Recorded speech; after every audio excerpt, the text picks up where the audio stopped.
राजस्थान की विधानसभा में लाल डायरी को लेकर जोरदार हंगामा हुआ और राजेंद्र गुड़ा को बाहर निकाला गया विधानसभा से। और अभी भी सदन में कार्रवाई एक साइड चल रही है और दूसरी साइड बीजेपी लगातार लाल डायरी को लेकर हंगामा कर रही है। सर, क्या कुछ पूरा मामला था, क्या घटनाक्रम पूरा हुआ, विधानसभा से आपको बाहर निकाला गया, हाथापाई आपके साथ हुई?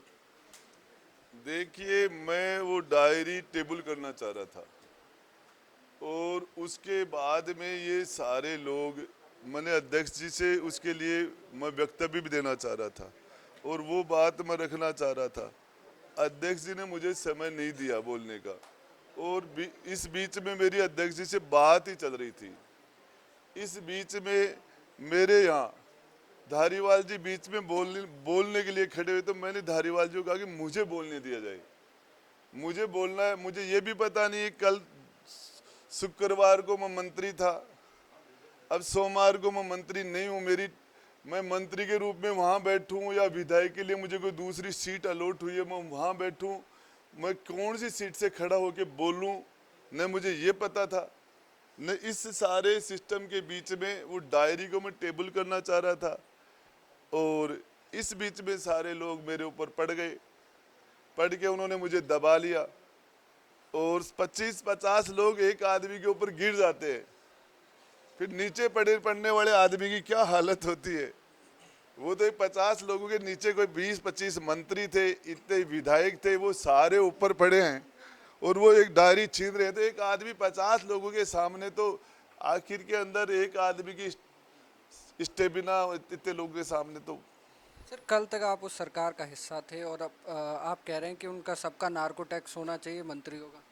मैं तो ये कह रहा हूँ, सारे मंत्री परिषद का नार्को टेस्ट करा लो और दुष्कर्म से संबंधित उनसे क्वेश्चन करो और ये पता राजेंद्र हुड्डा का भी करो, नार्को टेस्ट मेरा भी कराओ और उसमें महिलाओं से दुष्कर्म से संबंधित हमसे प्रश्न पूछो और वो जनता को लाइव दिखाओ, तो उसमें पता चल जाएगा कि ये कितने भले आदमी विधानसभा सरकार जो चला रहे हैं, हाउस में जो लोग बैठे हैं, राजस्थान की तकदीर के फैसले कर रहे हैं।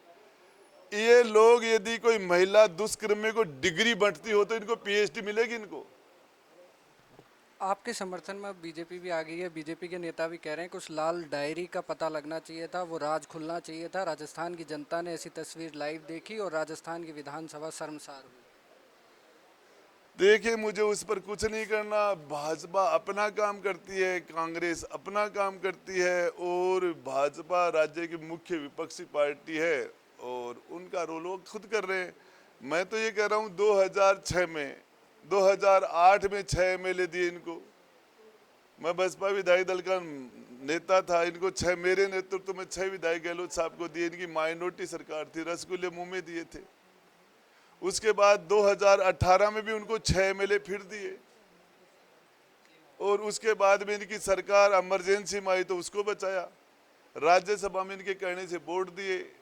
हम आए थे हाउस में, उस टाइम ये हमारे मुंह में रसगुल्ले दे रहे थे, आज ये सारे मंत्री हमारे ऊपर पड़ रहे हैं, तो ये छीना झपटी कर रहे हैं।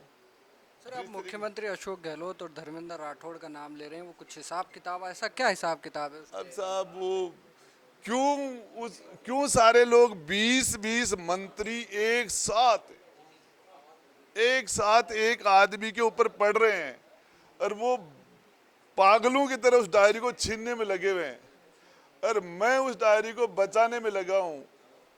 तो ये क्यों हो रहा है? क्यों मुख्यमंत्री जी ने वो उस टाइम में भेजा? क्यों वो उनकी ये कहा, राजेंद्र गुड़ा तेरे को तो हॉलीवुड में होना चाहिए, तूने तो सर्जिकल स्ट्राइक कर दी, आज वो ये अब वो बातें गई, अब हमारी जरूरत नहीं है। सर, आखिर कब खुलेगा अब ये डायरी का राज? आज विधानसभा में तो नहीं खुल पाया, लेकिन कब खुलेगा? देखिए, समय आ जाएगा, इंतजार करो। तो ये थे राजेंद्र गोड़ा, जो कह रहे हैं कि समय आने पर उस लाल डायरी का राज खुलेगा और सबके सामने वो डायरी का राज खुलकर बाहर आएगा। कैमरा पर्सन राकेश गुप्ता के साथ विष्णु शर्मा, इंडिया न्यूज़, जयपुर।